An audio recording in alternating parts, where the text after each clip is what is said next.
Hello friends, welcome to your प्रतिदि competitive classes. मैं हूं आपकी mentor doctor Poonam Sharma. UGC NET 2021 का पेपर लेते हैं सोशियोलॉजी। क्वेश्चन नंबर 41 लेते हैं, पावर कमांड्स।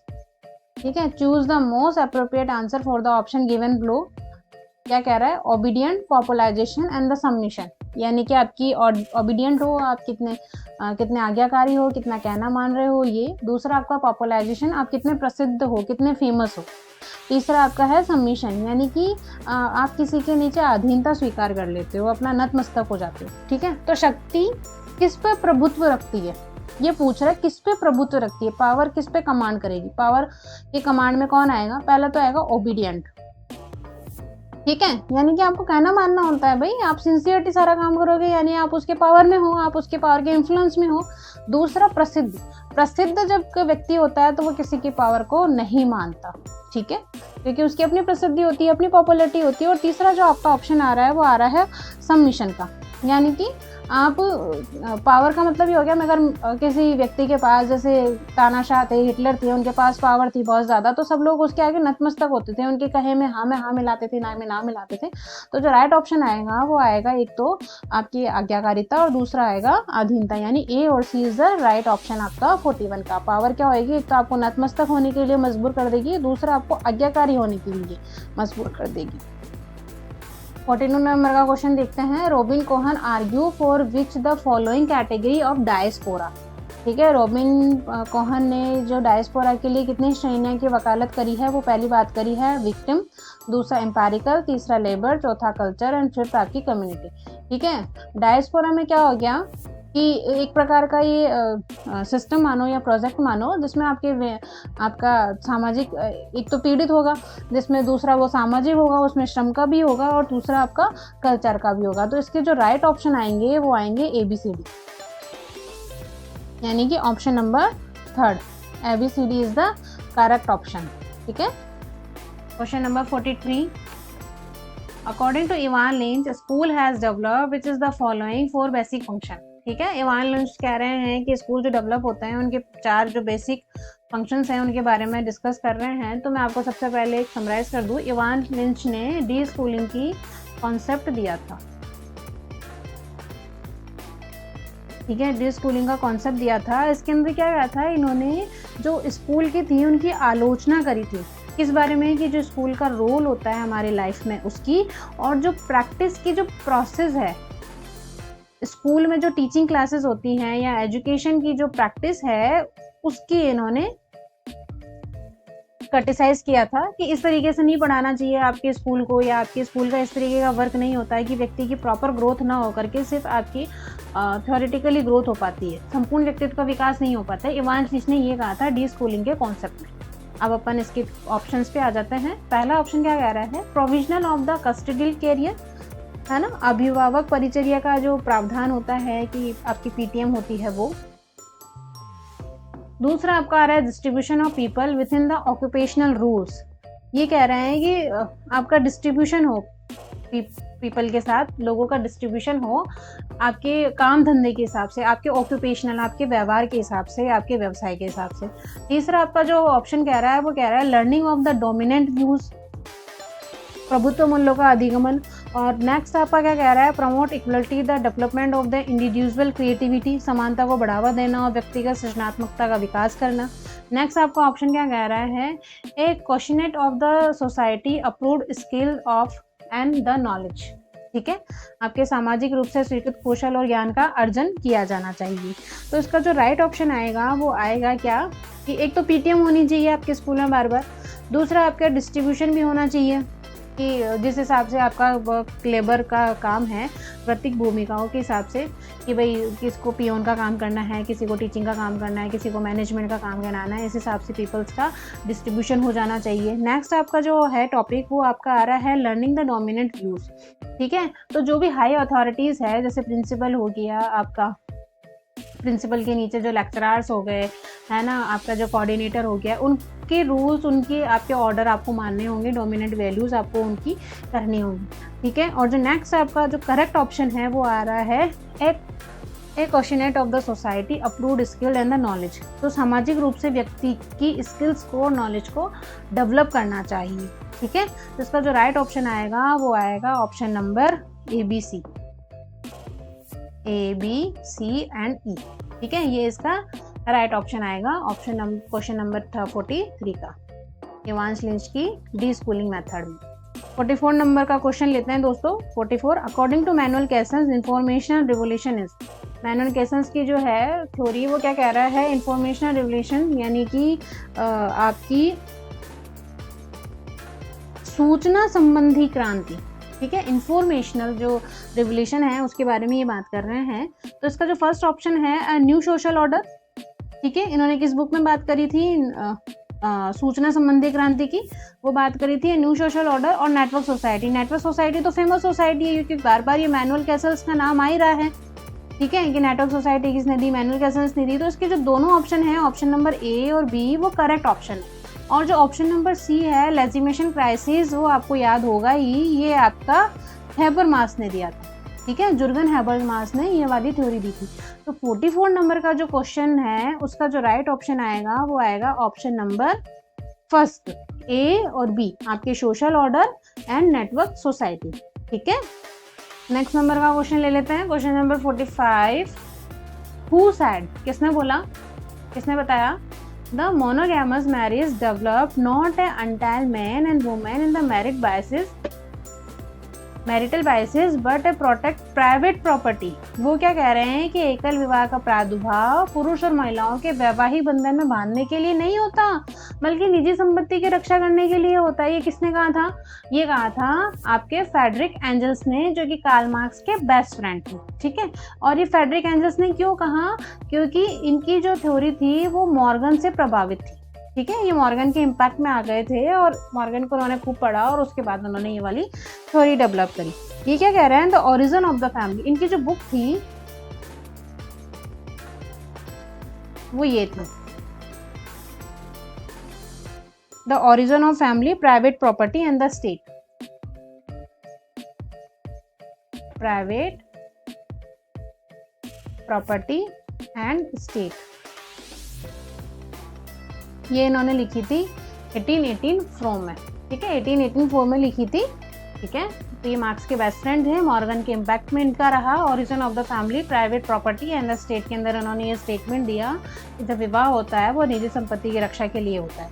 ठीक है, ऑप्शन नंबर 2 की बात कर लेते हैं। कार्ल मार्क्स को आप जानते हैं, फेमस एडवोकेट थे कम्युनिज्म के, इन्होंने कम्युनिज्म की बहुत बात करी है। ठीक है, एंड द थर्ड आपका है द सुलामित फायरस्टोन। ठीक है, सुलामित फायरस्टोन एक लेडी हैं और इन्होंने dialectic of the sex, the dialectic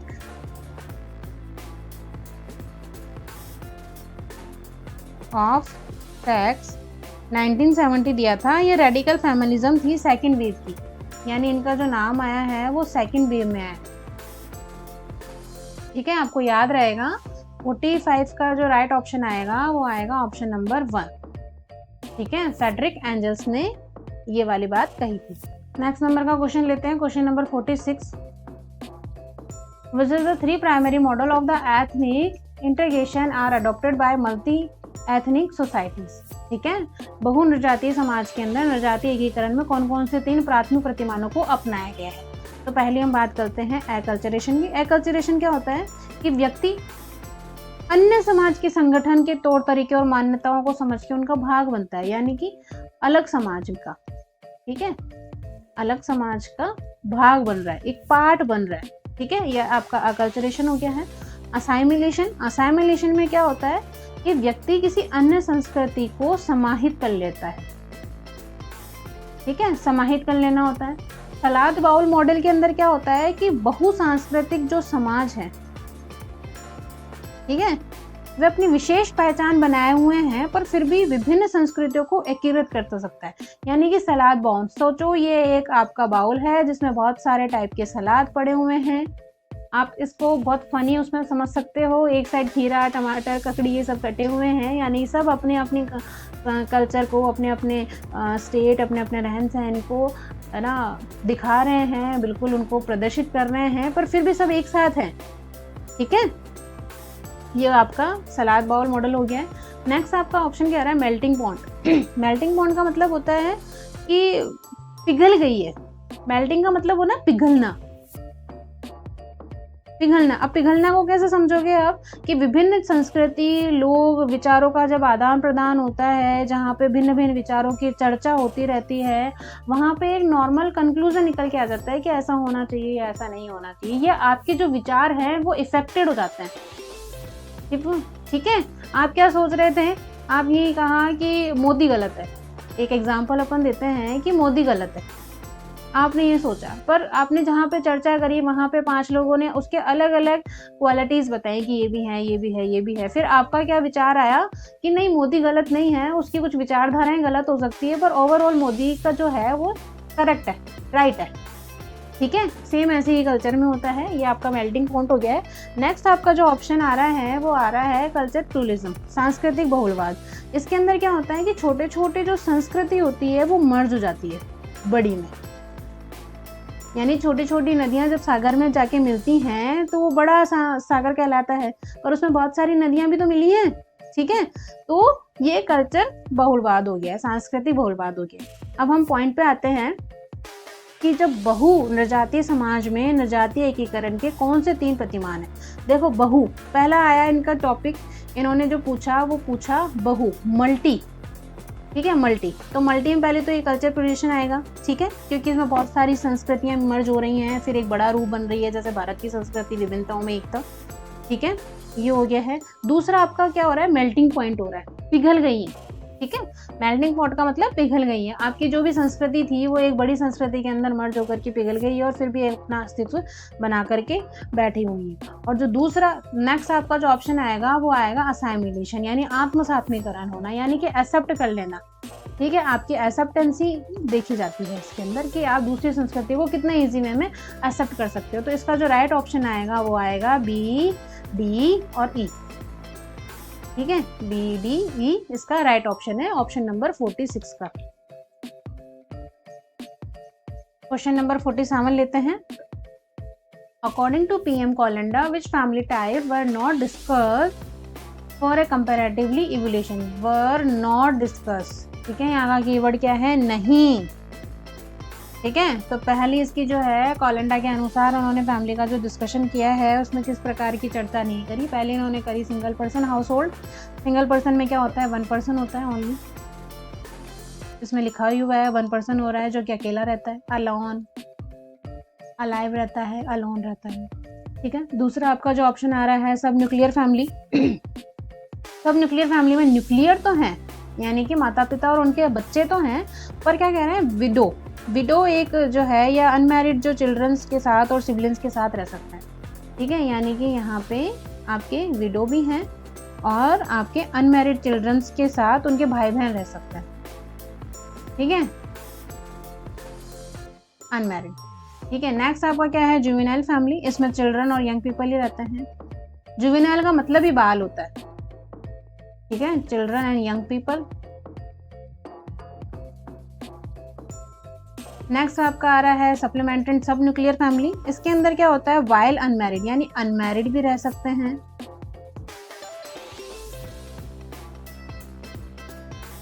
आपके डिवोर्सी भी रह सकते हैं, और आपके विडो भी रह सकते हैं। ठीक है, एंड विडो भी रह सकते हैं, रिलेटिव्स। ठीक है, और आपका हो रहा है सिंगुलर फैमिली, जिसमें 1 मदर या 1 फादर का जो कॉन्सेप्ट आ रहा है वो आ रहा है सिंगुलर फैमिली में। ठीक है, आपने ये सारी फैमिली समझ ली है। अब क्या कह रहे हैं कोलेंडा, कोलेंडा ये कह रहे हैं कि किस प्रकार की फैमिली में मूल्यांकन के प्रकारों की चर्चा नहीं करी। तो उन्होंने करी, एक तो जुवेनाइल फैमिली की चर्चा नहीं करी थी, एक सिंगुलर फैमिली की चर्चा नहीं करी थी, क्योंकि ये दोनों कॉन्सेप्ट आपके अब वेस्टर्न कंट्रीज में शुरू हो चुके हैं। ठीक है, तो इसका जो राइट ऑप्शन आएगा वो आएगा option number A, B and D is correct. ये आपके PM Kolenda ने इसकी चर्चा की है, और जो नहीं करी है वो आएगी सी और ई, जो नहीं करी है। ऑप्शन क्या पूछ रहा है, नहीं, नॉट डिस्कस्ड। ठीक है, सी और ए की चर्चा नहीं करी और ए, बी, डी की चर्चा की है। क्वेश्चन नंबर 48 लेते हैं। Which of the following scholar has not emphasize the term under class. Under class की चर्चा किसने नहीं करी है, ठीक है, किस विद्वानों ने अंदर शब्द पे बल नहीं दिया है। तो किसने नहीं दिया है, पहला मैं आपको बता दूं, वोल्डर थॉप और सेविज ने नहीं दिया है। अंडर क्लास की चर्चा मुरे ने करी, अंडर क्लास की चर्चा सिर्फ मुरे ने करी है। मुरे ने क्या, the lowest social stannum usually made up the disadvantage minority group, ठीक है, माइनॉरिटीज ग्रुप की बात कर रहे हैं ये।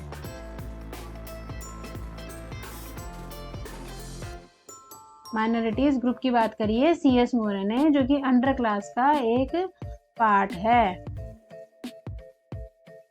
Got it. तो गोल्डन थॉप और सेवेज ने इसकी चर्चा नहीं करी है। राइट ऑप्शन आएगा A और B। क्वेश्चन नंबर 49 लेते हैं। 49 नंबर का क्वेश्चन क्या कह रहा है, which to is the following major greenhouse gas contribute to global warming. ठीक है, ग्लोबल वार्मिंग के लिए कौन सी दो गैसें हैं जो मेजर रूप से काम कर रही है। ठीक है, ग्लोबल वार्मिंग क्या होगी, एक बेसिक सा फंडा ये है कि पृथ्वी पर जितने भी पेड़ पौधे होंगे वो कम होते जाएंगे लेस देन, और मानवों की संख्या ज़्यादा होती जाएंगी, तब जाकर ये ग्लोबल वार्मिंग होगी। ठीक है, क्योंकि कार्बन डाइऑक्साइड पेड़ अवशोषित नहीं कर पा रहे हैं, अपनी कैपेसिटी से बाहर हो रही हैं, तो तापमान में वृद्धि होना स्वाभाविक है। तो ये किस लिए होगा, पहला होगा आपका कार्बन डाइऑक्साइड से, दूसरा होगा मीथेन। यानी इसका जो राइट ऑप्शन आएगा वो आएगा ऑप्शन नंबर B और C। नाइट्रिक ऑक्साइड जो गैस होती हैं N2O, ये आपके लाफिंग गैस भी हुआ करती है। ठीक है, लाफिंग गैस भी हुआ करती है। तो 49 का जो राइट ऑप्शन आएगा option number B and C। Question number 50 की बात करते हैं। Michel Foucault has used the following concept. ठीक है, मिशेल फूको ने कौन से कॉन्सेप्ट यूज करे हैं, पहला है इनका गवर्नमेंटली एंड द बायोपॉलिटिक्स। ठीक है, दूसरा इनका आ रहा है, ये बावर पायर से रिलेटेड है आपका। दूसरा ऑप्शन आ रहा है आपका biopolitics and the life world. Life world की जब बात की जाती है तब हुर्सल की बात की जाती है, हुर्शेल एंड अल्फ्रेड शुट्ज। ठीक है, ये आपने पढ़ा होगा लाइफ वर्ल्ड। इनकी जो कॉन्सेप्ट था वो था फिनोमोलॉजी।